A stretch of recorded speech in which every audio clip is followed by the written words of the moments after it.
Aftercare After Dark is intended for mature audiences. If you're under the age of 18, we would ask you to leave this broadcast immediately and patiently await your formal invite to the grown folks table. We sometimes discuss topics that can be triggering for some. Please refer to the show's notes for episode-specific trigger warnings and resources. Thank you for listening. Hello, everyone. Welcome to Aftercare After Dark. My name is Miss G. And I'm Yolanda. We're two sisters helping each other navigate these kink streets. Aftercare is time spent communicating and taking care of your partner after sex and or play. But who does this vital work when you're single? We are here for each other and those of you who are also exploring. I'm excited for tonight's episode. We are talking about peak experiences.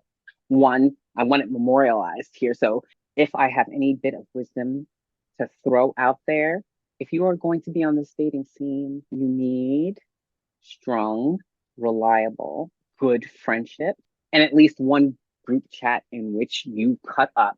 You need to hold yourself accountable. If I have clowned you in the group chat, I'm not going back to your bad behavior because that's embarrassing. My friends, no, we're not doing that. We are not doing that. So if you've been exposed in the group chat, it's a great place to put somebody. Pesci, we're going to talk about Pesci today. One of my experiences, the experience was peak. The relationship dynamic, not so much. But like, you have a nickname now, and you've been in 1, 2, and 3 group chats. You've been in 3 group chats. You are done. You are done. Flatlined. Okay. like pull the plug. You're done. You're done. So that's my bit of advice. I hopefully I'll be charging for this soon enough. But that's my advice. Like you need to expose them. You're also exposing yourself too. Listen, I own the fact that I'm trash. Okay. I'm high class trash. Like I've got my ways. And this is what the back and forth is for. This is what our relationship dynamic is about. It's a lot of things, but one of it is accountability. No one really knows what they're doing. You've been at this for 4 years. I've been at this for 10 months. Listen, I'm confused. And I come to you all the time. I'm confused. I don't know what this means. And you say, this is what this means. And I'm like, yay. And then you tell me something nonsense. And I'm like, the fuck, G. Like, no, we're not doing this.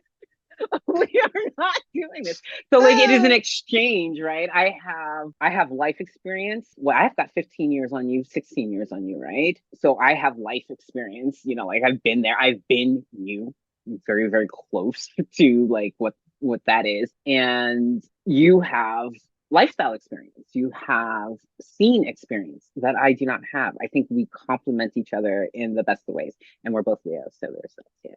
Leo season is approaching. Yes, so today we're about to wild out in Vancouver, BC. supernova girl summer. Like, it's not hot, okay? The heat of 1,000 suns. We are going to be doing the most this summer. I'm so excited. So tonight's show is peak experiences. So to get us started, because I haven't heard this story, so we're doing bio data. Where do you meet? Age, profession, pseudonym. Of my peak experiences? One peak experience. This is the best it has ever been, and why? That's hard for me because I have a few for different reasons. But I'm going to stick with the first just because like sub frenzy was real. And I've never been able to catch this dragon since. Okay. So this was like total fluke. I met this gentleman off of Tinder. I was very honest. I'm just looking. And so he came over. We smoked a joint and we got down to business. And so this was also, I've had rough sex before with an ex. So this was also my first time being honest and clear with this gentleman that I wanted this and that I needed this because I hadn't gotten this in like 6 years. And so I'm talking about like rough sexes and like smacking, butt smacking, hair pulling, breath play. I think that's it. And just like throat. And I adore him because he took the time to make me feel safe. He absolutely rocked my world twice before any sort of insertion happened. It was probably the hardest that I've ever came in my life. Up until that point, I've had different experiences for different reasons since then. But after this gentleman left, like my body tingled. I tingled and I burned for all my Bridgerton people. It was like, I burned for you. Okay. My body burned for like 7 days, 5 days straight at an instant. Like everything I touched turned me on. Everything I touched was like sensually provoking for me. I couldn't touch myself because no amount of self-satisfaction was satisfying. So, like, in essence, like frenzy was real. I was thirsty for this dude. For this dude. He was a short king. He wasn't very as tall as me. So I think that was also the moment. I think height was never really a requirement for me because I hadn't been dating much anyway. But that was the experience. I was like, okay, everybody who's talking shit about height, that's a non-issue. Because this gentleman was a short man, but like very much daddy vibes. So this was also like my first daddy. My first daddy. It was my Was first he older? Yes, he was older by 5 years, I think. First dad experience, first bondage experience, first blindfold sensory deprivation experience, first threesome experience. So, like, it was intense, our little fling, but we also didn't know what we were doing. There was no actual terminology. He wasn't aware of what sub frenzy was. I had no idea what it was. This encounter with this gentleman is actually what led me into researching BDSM and like finding my way to fat, and then like the educational things happened. But that was peak experience. I will still continue to coin that one because I was brand new experiences, first time experiences, and I was on fire for like a week. Why was it not repeatable? Because it was never meant to go past that. This is where I'm going to be vulnerable because there is a little bit of sense of shame along with this story too. I was hung up on this dude for almost up to 2 years. Almost up to 2 years. Like I would send him pictures of myself. We only met each other 3 times. I was like out of state and stuff like that. It was never meant to go past that. It was very much like a fling. We both knew it. This is also before I understood my attachment style and how that works with sex with me. And so like I got super attached to this dude. I had these first time experiences with this dude. I got super frenzied with this guy, and it took me almost 2 years, I think about 2 years, to get over that. So you had 3 encounters spaced out over how long? I would say like an average 2 to 3 weeks because he was busy and I was working as well too. And yeah, I think about a 2 week thing in between each encounter. I was supposed to see him a fourth time, but it didn't work out. Oh, this was also the gentleman that I flew to and he stood me up. Did I tell you about the story? No. Oh, okay. Yeah. No, I flew to see this MF and he straight up stood me up. And that was what cured. You're like, okay, we're done now. You caught a flight and feelings, G. You caught a flight and That's feelings. What cured that for me because it was like, you're not a Dom.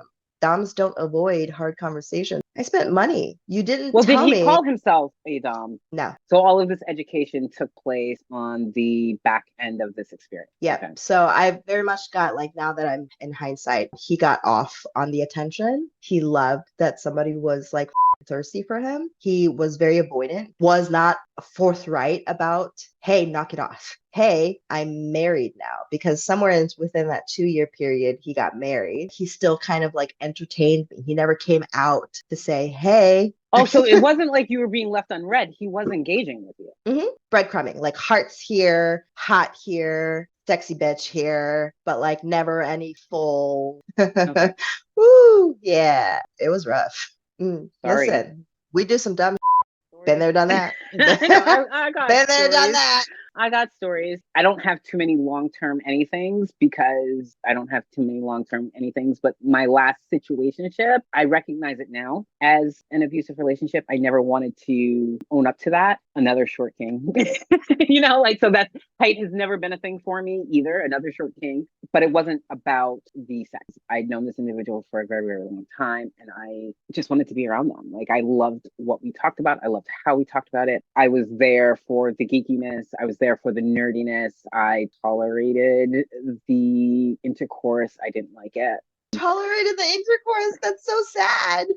most of my experience, 4 years, 8 years, and 5 years on and off. Sex for me was a thing that just kind of happened. Like it was kind of a requirement. Like this is what we do, and It was more something you did for the other person than it for was the for other person. yourself. Right. I didn't enjoy it. For me, if you cut the last 10 months out of my life, it was very, very much a utilitarian thing that I did in relationship because I thought that was what you were supposed to do. Everybody else was doing it and enjoying it and telling me all of these stories. Like I've always had great relationships with women in my circle. Yolanda's the person to spill the tea to because I keep secrets, not in the greatest way sometimes, but it's one of those things. So like people felt like they could be very honest and very detailed and very graphic with me and welcome because I was trying to figure it out. I didn't understand why people did this. How old were you when you had your first orgasm via penetration? You girl has to think. I don't think it's ever happened. Okay. Yeah. How old were you when you had your first orgasm period from sexual activity with somebody else? 31, And you've been 31, sexually active since? 19. Yeah. Damn. And hey, but guess what? Oh, now, There are like, millions like of quite women. literally. There are millions of women. There are Yeah. millions of women out there. Here's the absolute bullshit truth about the patriarchy is that there are women, and there have been women who have lived and died, had babies, made babies, and died never having an orgasm. Past, present, future. Now, uh, current, yeah, still, like still. still, they're out Um, there. I was sexually active at 17, and I think I didn't have my first orgasm till I was like 19, and it was purely by accident. when I say that 30, 31 number or 32, how old was I? I know exactly when it happened. I'm just trying to like, I was 31. I was 31 when it happened, and it was by accident. It was an accidental thing. And the funny thing about it is there were always these context clues to what my nature truly is. And of course, the Yolanda disclaimer, we're not gonna talk about it. And I was angry and it was breakup. It was, and I was furious. I was furious. And it happened. And I was like, we've been married all of this. I am done. Was it like mentally? It was mentally, fuck you, I'm getting mine. No, it was a like, I like it was I hate you. I think we it was talked I about this hate you. before. Like I hate you. I hate everything about you. I don't even really want to be here. I don't know why we are doing this. We're doing this because you asked me to. Okay. But it was very much kind of like scene, right? We met in a hotel. The ink on our divorce was dripping. Like it was 2 weeks before the divorce went final. Over. We are done. Okay, I'm doing this because you asked me to do this, and this is the last time. I don't even really want to be here. It was one of those last ditch efforts, like, okay, like if we are divorced for financial reasons, right? A straight up narc move. I know, freaking mad. I was so angry about the conversation. I was angry about the situation. I was angry that the divorce was not going well. I was just angry. And in all of that anger and all of that fury, we did a thing and I was like, now? Like now? Like why? Why now? The funny thing is I was angry doing it. And then I was angry afterwards because I was like, this is what everybody's been talking about. I have not been here. I've been faking it. I've been faking it. You don't realize that you've been faking it until you've had a real one, and you're just like, oh shit. Oh, I realized that I was faking it. I just kind of like, like so like I would fake it and then they would have theirs and then I could go take a shower and I'd be all right. I faked it every time with every person. I didn't have that many partners. Yeah, I was faking it. I didn't know what anybody was talking about. Or it was like, the shaking, Oh like all of this stuff. And I'm like, people, what's wrong with me? It doesn't happen that way for me. Like, So let's talk about your peak experience. recent, a couple of months ago, I started making my intentions clear on field about the type of temperament that I want. I'm very specific about it. If you're coming in the male form, no dominance, right? I'm looking for submissives. And I started to be very clear about that. Also, you know what? From the very beginning, if you're into me, Nothing will get my attention. And it's true. Like they tell you on the app, sending a ping will get you a response. Let me know that I'm special. Let me know that I'm special. So this individual sent me a ping. I appreciated it. Profile was lovely. Older gentleman messaged me, expressed his submissiveness and his desire to be with a dominant woman. And we spent a day in chat. Then we moved over to phone. I have my best experiences when I've met the person approximately 3 to 5 days after we started talking.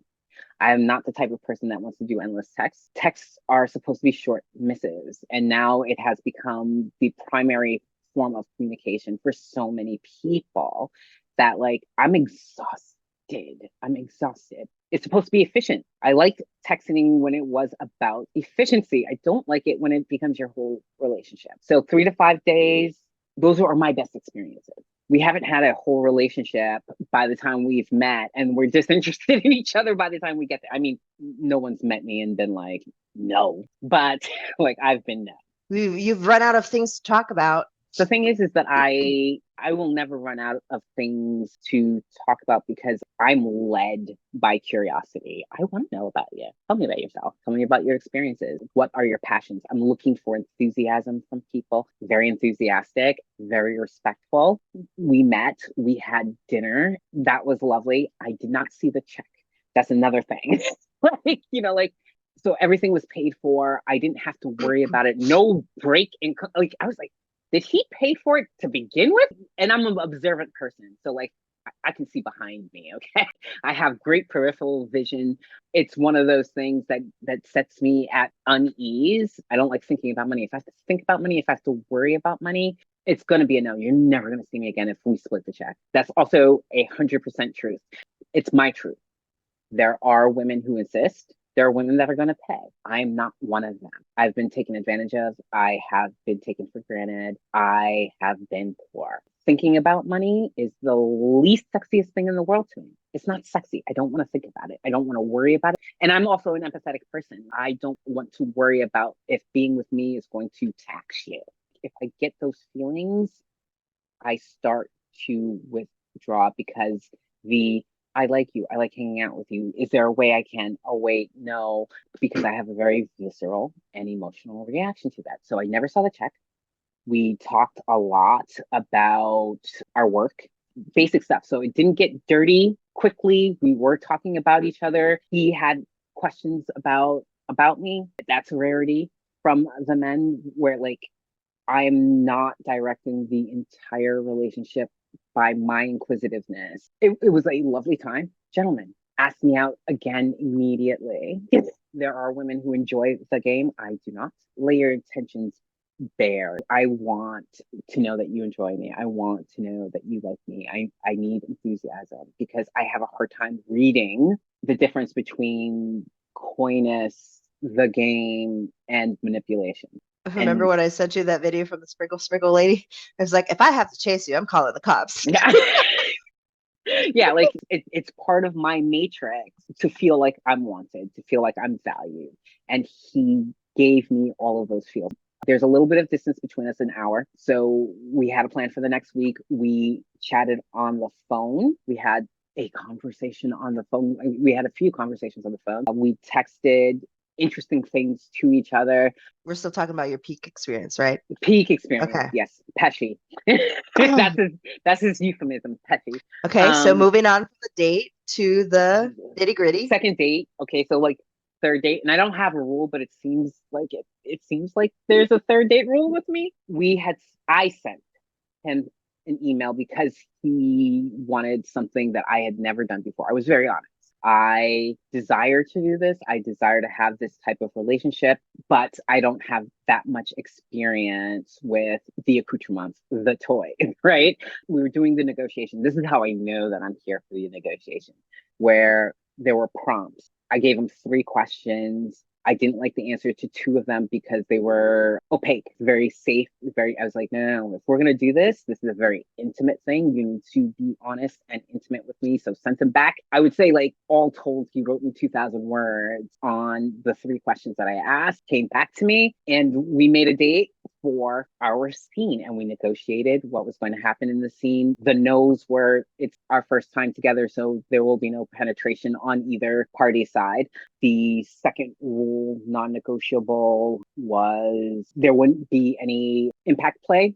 Again, because I'm not that experienced and it is our first time. That's something you work up to, in my book, to me.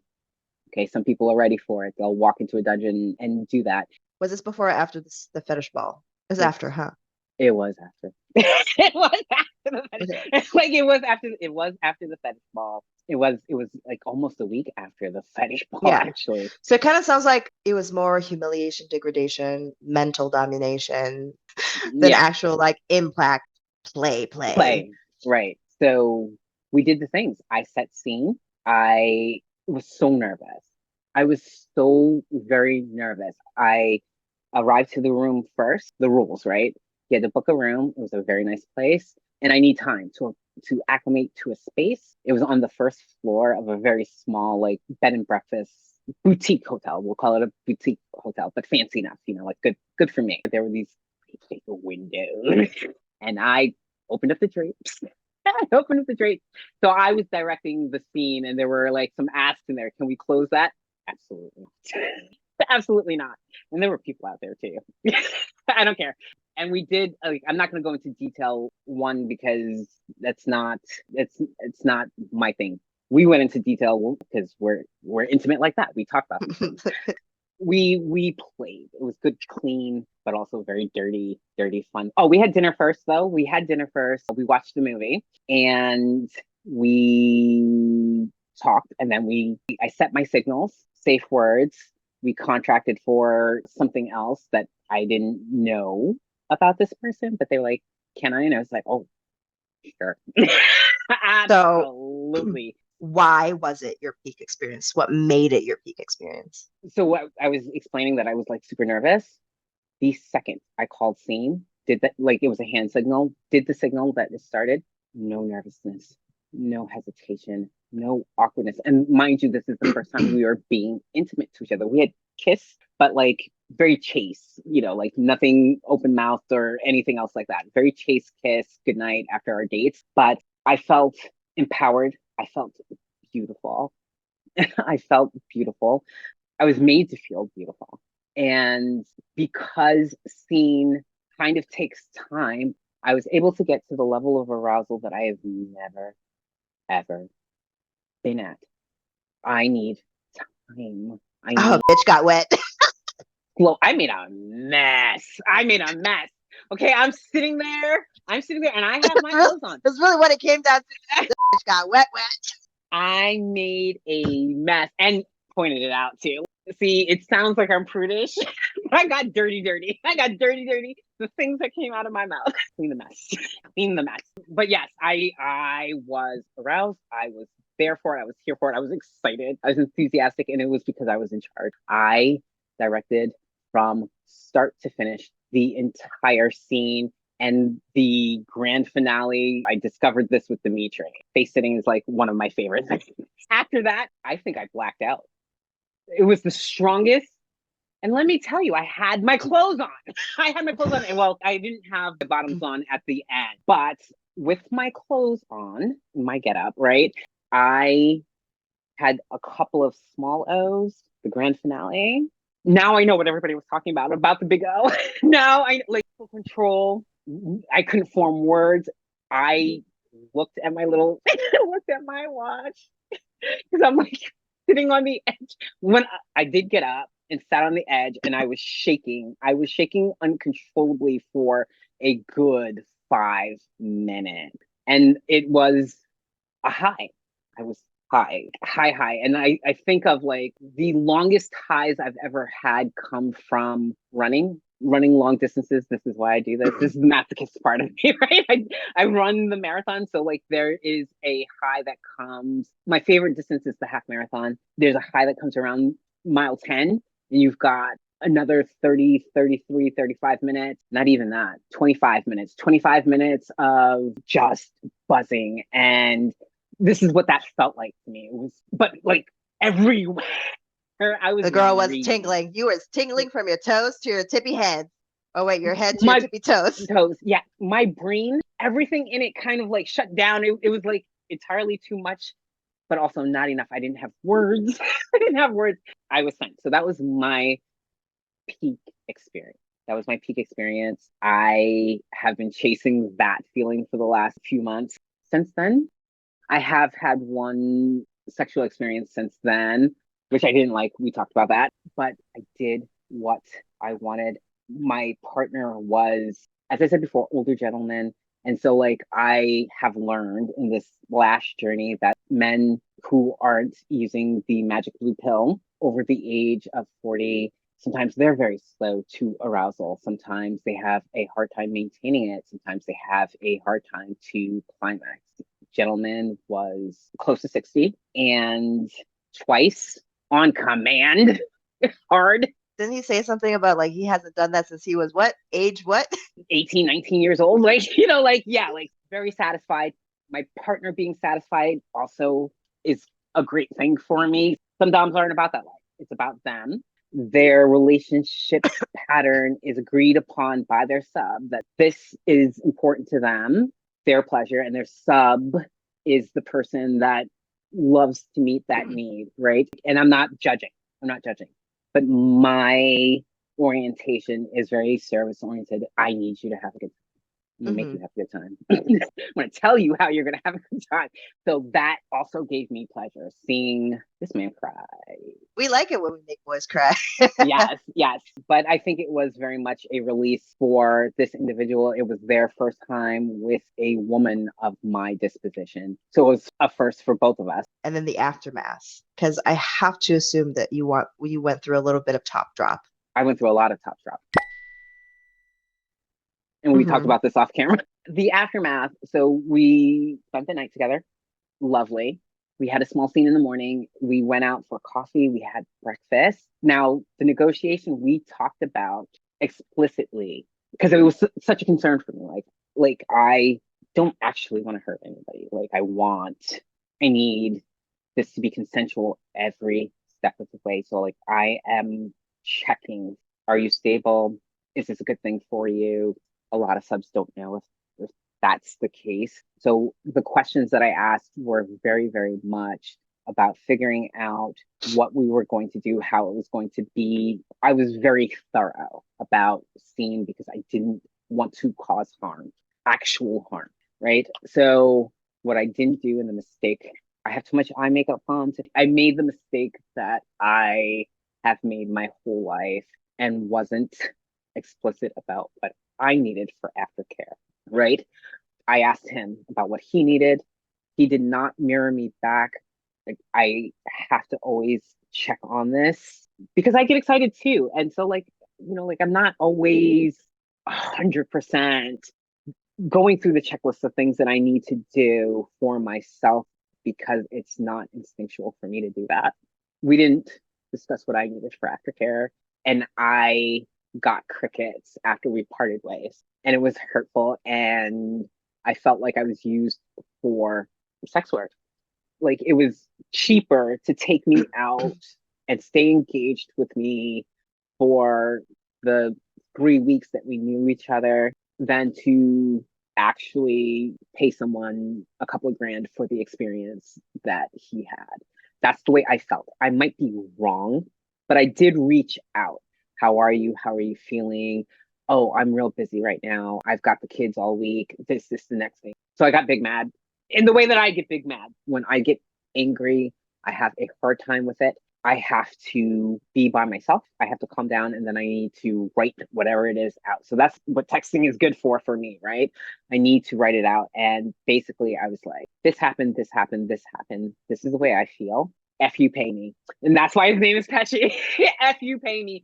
For my aftercare, I need a thing that I won't buy for myself. I need a massage and I need time in a float. And it's deprivation tank. Some people are scared of them. Shout out to Kay, who introduced me to floats. It's the greatest thing ever for me.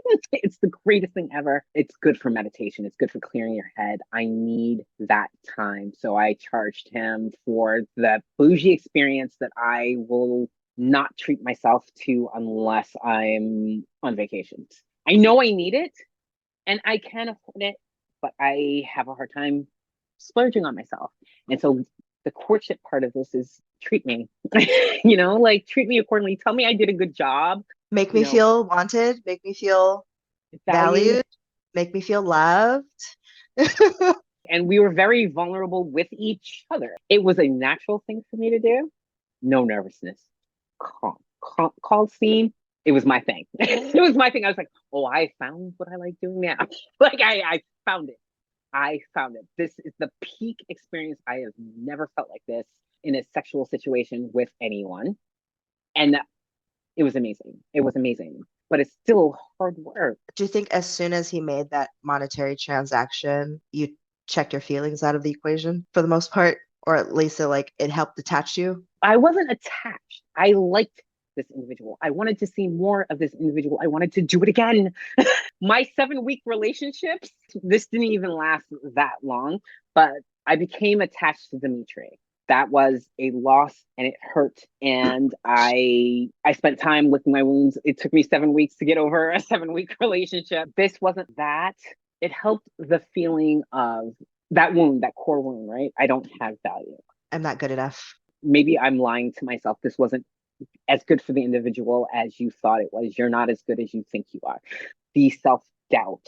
I didn't get taken care of. That's where the hurt was. I didn't get to know you well enough to miss you as a partner. You weren't Um, a presence for me. So it was more the hurt. The money helped alleviate the hurt because I was like, okay, okay, we can do this. but it's still not enough because you wanted it's I wanted real. to You do wanted this more. again. I You did. wanted Like, more. I like this person. Bad actors. Okay, so give yourself some grace. We've already moved on from there, but there is still a tiny little grain of you inside that's still kind of hurt. But remember when I came at you with fucking George's shit when he was like chase, chase, chase, and as soon as he got what he wanted, he ghosted or immediately pulled back and went into avoidant mode. Because of that, I now ask people what's your attachment style? So just because you weren't fully emotionally attached and invested doesn't mean that attachment still didn't happen. When you're excited to see someone, that's excitement being attached to that person. There's healthy levels of it and there's toxic levels of it. There's some mild levels of it and then there's intense levels of it, right? You got excited to see this person. You looked forward to spending time with this person. You looked forward to talking with this person. You looked forward to the idea of what the future could look like. Bad on him for not taking care of you, for not meeting your emotional needs after you met his emotional sexual needs. Because everybody wants to talk about this sexual needs, sex, desire, orgasms, adrenaline, those are all emotions. You met his sexual needs, and instead of making the time to meet yours, he pulled back and just went into full avoidant mode. And it's not like you didn't communicate. We're communicating. No, I'm looking at it here. And I was having one of those moments of doubts earlier. I was like, sub frenzy is a thing. Top drop is real. And you got to feel that because you got to see what I was going through. I was crying for days. I was in big mad, and this is my big mad. I have the feeling that I was to be another one of your secrets, and that's an awful feeling. I thought that I communicated that I wanted to develop a relationship, not conventional, but one where I would eventually become part of your life, not an object to be taken off the shelf when you needed an itch scratch. That was my last to this individual. And that's what it felt like. I felt like I was discarded. Oh, you're out with your children doing A, B, and C. Get back to me when you're down for the evening. Oh, well, I've got them all week. So when am I supposed to talk? It was hurtful. It was hurtful. I needed to talk. I needed to talk. I needed to be taken care of. The bad on me was not communicating that explicitly before we even had seen. I knew everything that he needed from me for aftercare. There was a list. I took care of those things I did not get. Can we talk about how we're beating ourselves up for not doing our part when we're super focused on meeting their needs? You didn't have time to communicate that or consider that, not even communicate. You didn't have the time or you didn't think about those because you didn't know. You didn't know you're going to go through it. It was just like just the assumption. I take care of you, you take care of me. And so you're so focused on getting to know what they want, making sure that you're going to check all the boxes for them. But are they doing it for you? They're not asking you those questions. That is now automatically on my list of red flags. If you're not asking me about my aftercare requirements, if you're not taking an initiative to find out those things about me, pay me. Fuck you, pay me. If I have to drive that, cool, I'll do it. But guess what? I still communicated. They still neglected. This whole like beating ourselves up for somebody else's lack or somebody else's shortcoming or somebody else's fallout and fall through. Man, listen. It sucks. It sucks because I hear myself apologizing for being me again.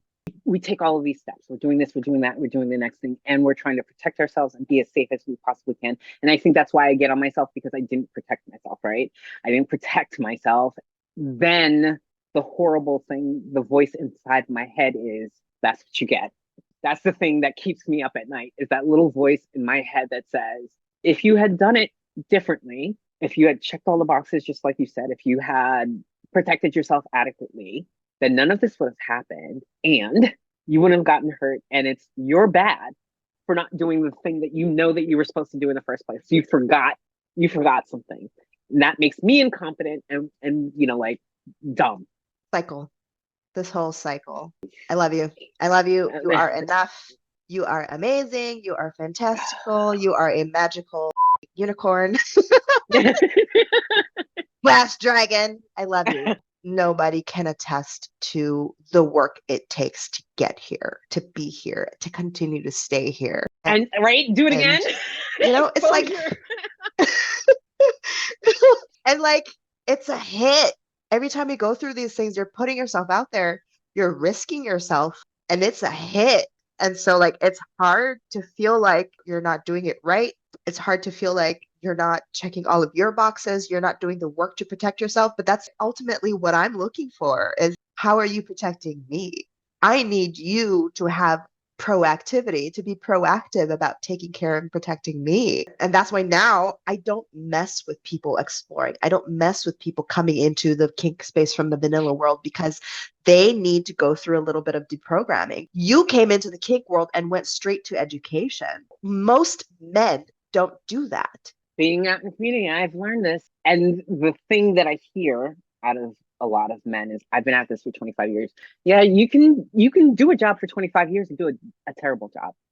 Okay, you can be old and dumb. Yes, you've been here a long time. That's all it means. Longevity, okay? It doesn't mean that you are confident. We both give ourselves short shrift because we haven't done every class and we haven't been to every seminar. And sometimes we make mistakes and we don't give ourselves grace for making those mistakes.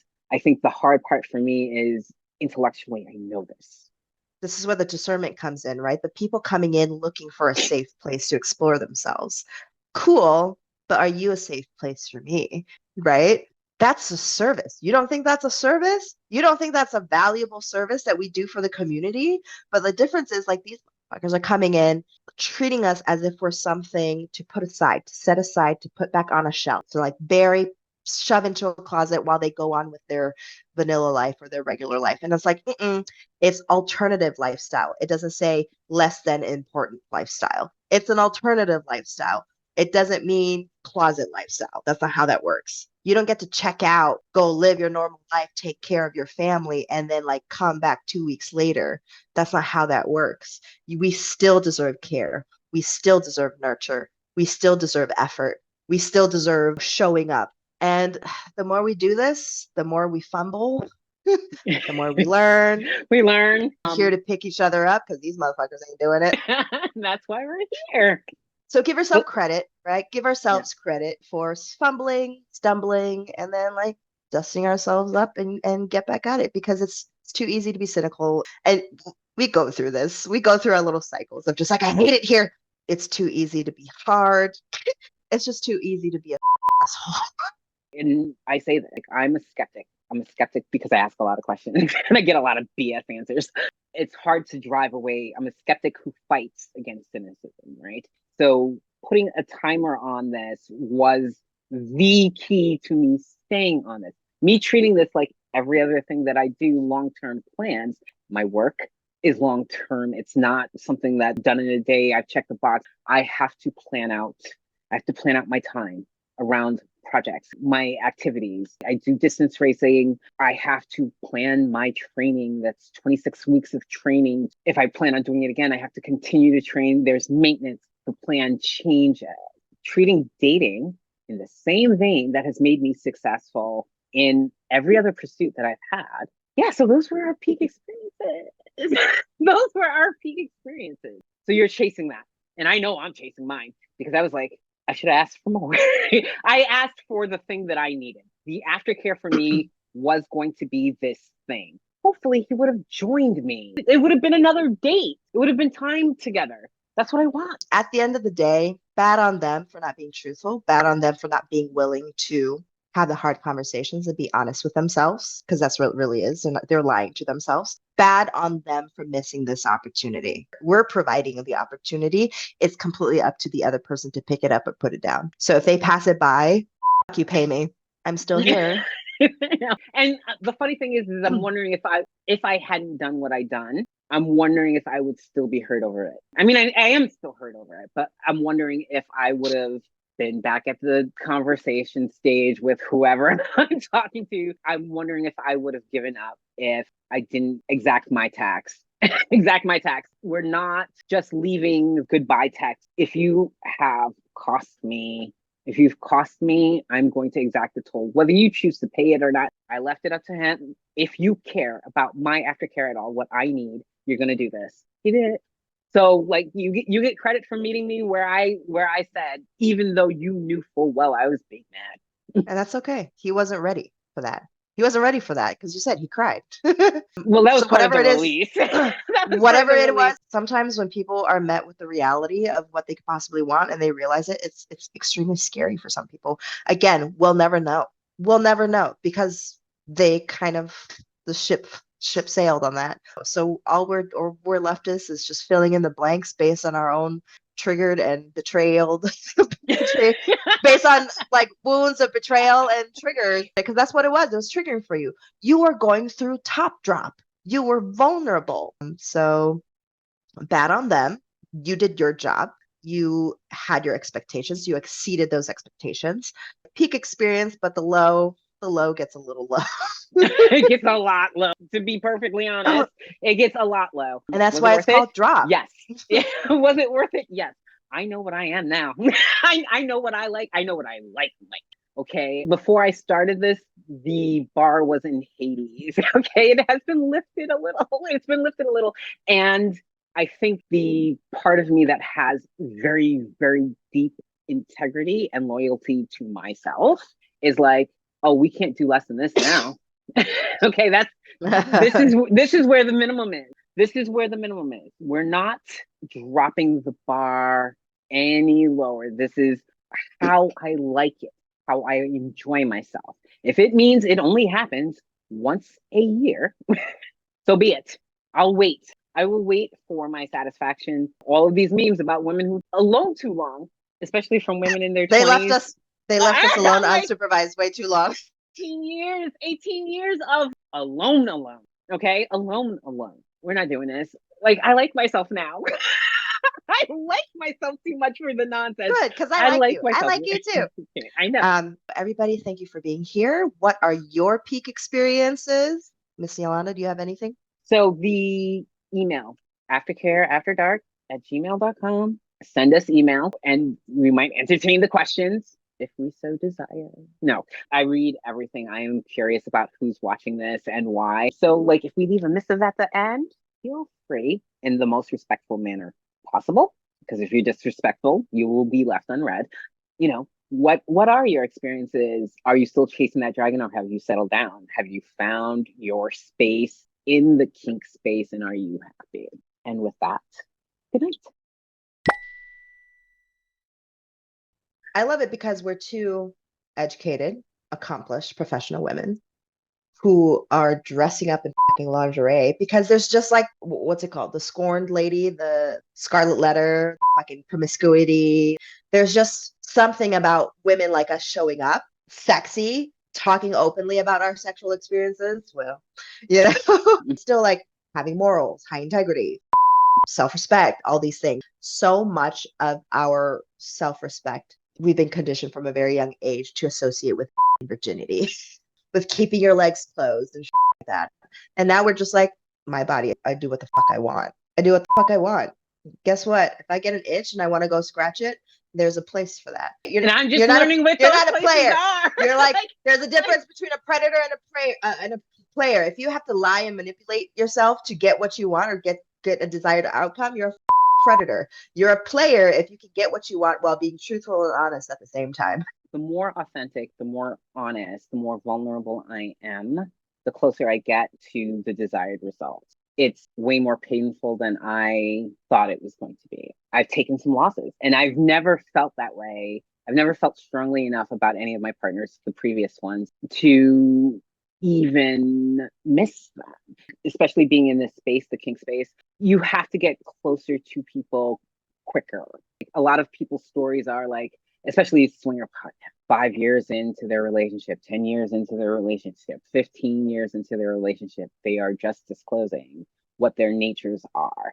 And then they go on this grand adventure. We are kind of doing that in reverse, openly expressing what our desires are up front. It's not the safest thing to do. It's scary. It hurts when you're rejected. It leaves you open to a lot of, and we don't talk about this enough, like abuse, right? On the flip side of that, you become more discerning, you look for the flags, you mark the flags, you have more integrity than you were before in your romantic life. Like I was hiding all of these things. I was not expressing my wants. I didn't have any wants, right? I wasn't important enough, good enough, smart enough, pretty enough, funny enough. I didn't have the qualities, or I believed that I didn't have the qualities to do half the nonsense. Listen, I have the audacity now. Okay, I have the audacity. All right, try me. I think it's been super useful for me and super valuable for me to this back and forth of like that I don't tolerate and what you don't tolerate. I don't tolerate a lot of things online and via text that you're learning. And then same thing with like the in-person So this is like the reprogramming thing for me because I have a complex around money. And this goes back to years ago when I was dating a gentleman and we went out to dinner and he was broke and he couldn't pay for it. And instead of being honest with me, he kind of like had a little outburst after. So I created a complex of if I ask you to come meet me somewhere, I pay for my own tab. So this is kind of like why that's such a gray area for me. If I'm asking you out for a meet and greet, I don't care about paying my own tab because I was planning to be out anyway. But if you pick up my tab, I'm going to be more impressed. That's just how that goes. But like now you're over here like don't do that. They're not worth seeing a second time. I was like, you know what? You're right. You're right. Because if you're not coming out acting like this the first place, it's going to be like pulling teeth. My thing isn't about the money. We had this discussion earlier. I try to meet people where they are. So it's not about the dollar amount. It is about the gesture. It is about what money represents. My tab was $23 last night. It's like, it's not about the money. It's not about the money. It's about the gesture. It's about the effort. It's about showing generosity of spirit. Now, I've had a couple of people approach me on field. I have a no one under the age of 35. One, I see it out in real life. What happens to May, December, 20 years down the line for a lot of these women. It ain't cute. It ain't cute to have your partner in diapers and your children in diapers at the same time. That's not a cute thing, but you know, we don't talk about that part. Like we watch every movie where we see these 20-year age gap and we want to talk about power dynamics. What about like labor? And I see it. I live in a geographic area where like people got hot for teacher, married teacher, and now 20 years later, we're peers, right? We're the same age, and you've got toddlers and you've got toddler, right? You have someone who can't take care of themselves, and you are doing a lot of the work. No one looks at that 20 years down the line and what that 50-year-old, that now 50-year-old woman looks like after her grad school, after she's still working and she's having kids and she has an old dude to take care of. Like, we don't tell that story. That's not Hollywood worthy, right? Thank you so much for tuning in, everyone. We hope you enjoyed tonight's episode. We'll see you next time. Good night.